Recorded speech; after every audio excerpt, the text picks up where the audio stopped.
छाननी पूर्ण झाल्यानंतर आजपासून उमेदवारी अर्ज मागे घेण्याची प्रक्रिया।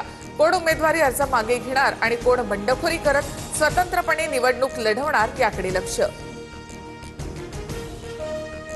कायद्यात तरतूद नसल्यामुळे व्हीव्हीपॅटचा वापर नाही, राज्य निवडणूक आयोगाचं कोर्टात स्पष्टीकरण।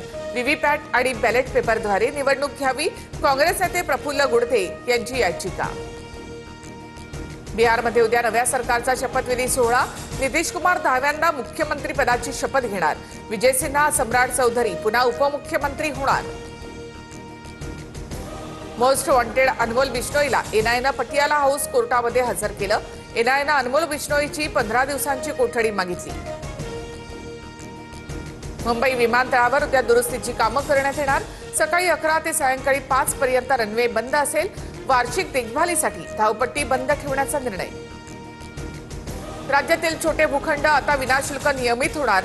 महसूल मंत्री चंद्रशेखर बावनकुळे यांचे निर्देश। तुकडेबंदी कायद्याचं उल्लंघन करून झालेले जमीन व्यवहार कायदेशीर करणार।